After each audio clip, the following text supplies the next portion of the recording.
हप्ता सरसकट सर्व लाभार्थींना मिळणार आहे. आणि दुसरी गोष्ट ही का ज्या महिलांचे पती नाही आहे, वडील नाही आहे, तर त्यांनी कशाप्रकारे KYC करायची.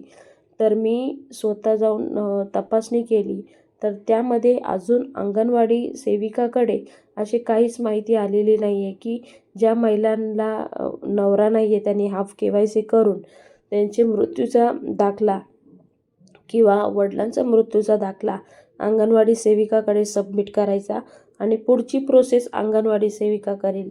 आणि मी स्वतः चौकशी केली तर तसं काही नाही आहे. अंगणवाडी सेविका म्हटले की आमच्यापर्यंत अजून तसं काहीच आलेलं नाही आहे.